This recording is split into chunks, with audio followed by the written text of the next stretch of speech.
Well, hey there and welcome back for another Secondhand Opinions video. I'm Jason Alderman, the internet's favorite fat mouth, fat ass, bringing you fat stacks of fucked facts. And, it's official. Portland celebrates 100 nights of riots and unrest with, a little bit of a fiery dance in the streets.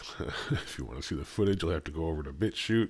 Let's go ahead and head over to the news and see what they've got to say about it. Well, here we are at ABC News. Portland police declare riot on 100th straight night of protests as firebombs hurled at police. The 100th consecutive night of protests in Portland quickly escalated into riot Saturday as people hurled multiple firebombs, mortars, rocks, and other items at officers, police said. Yet from the video I saw, they also hurled firebombs at themselves. It's tough to wear a Molotov cocktail and look cool, isn't it, kids? One of the homemade bombs caught a community member on fire, medics offered treatment at the scene, and the injured individual was later taken to a hospital by a private vehicle, according to a press release from the Portland Police Bureau. This criminal activity presented an extreme danger to life safety for all community members and prompted a declaration of a riot, the law enforcement agency said in a statement early Sunday. That's the 100th night in a row, guys. More than 50 people were arrested overnight, including at least 2 who were clad in body armor. One individual was armed with a dagger, while another had a knife. Police said the names of those arrested and their charges were not immediately released. Just in case anybody's wondering the difference between a dagger and a knife has one edge, a dagger has 2.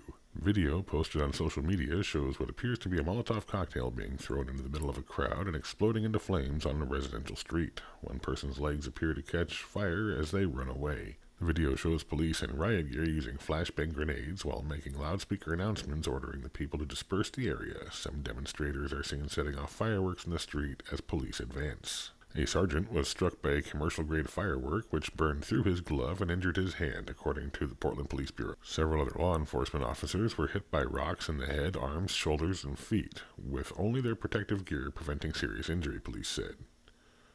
Meanwhile, an Oregon State Police vehicle was damaged by rocks, including broken windows and dents.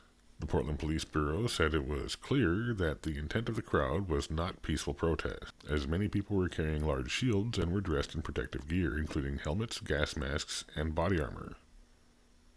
The unrest in Oregon's largest city erupted following the May 25th death of George Floyd, an unarmed 46-year-old black man who died in Minneapolis after a white police officer was filmed kneeling on his neck as 3 other officers watched. Yeah, it doesn't help when you're on 3 to 4 times the lethal dose of fentanyl. It's probably going to be what does you in regardless. Protests in cities across the United States and around the world are calling for an end to police brutality and racial injustice. If you want to call them protests, you go right ahead, ABC. Out here in Oregon, we call them disgusting, horrible, terrible riots. Many of the recent demonstrations in Portland have ended in arson, vandalism, and violence. Hundreds of protesters have been arrested by authorities there since late May, according to the Associated Press. 27 people were arrested following a march Friday night, according to police, who accused protesters of throwing rocks at officers and chanting, "Burn it down," outside the offices of the Portland Police Association. Last weekend, a pro-Trump supporter was shot to death during dueling demonstrations in downtown Portland. Nah, he was walking down the street by himself when some cowardly thug stalled on the street, crept up behind him, and shot him to death in cold blood. The suspected gunman was killed during an encounter with authorities Thursday. Well, there it is, guys. 100 straight nights and days of unrest and protests in Portland, if you want to call them protests. I think we have 35 people who've been killed nationwide. And I don't know how many more people that Ted Wheeler's going to let die out there, but thankfully, Donald Trump and the government have deputized the state police here, and we're starting to see a pickup in dealing with that and more arrests.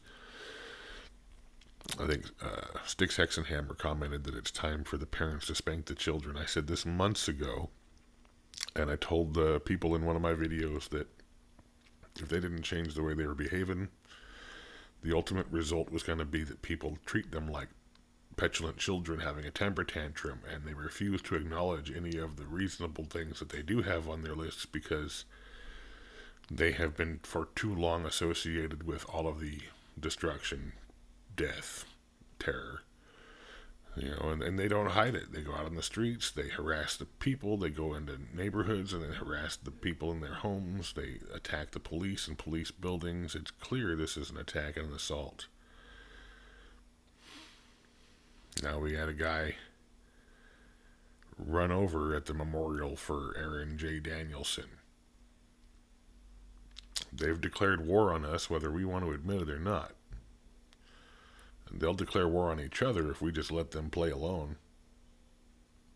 Let's all pretend like our opinions matter and leave them in the comments below. And remember, this is social media, so do all the things.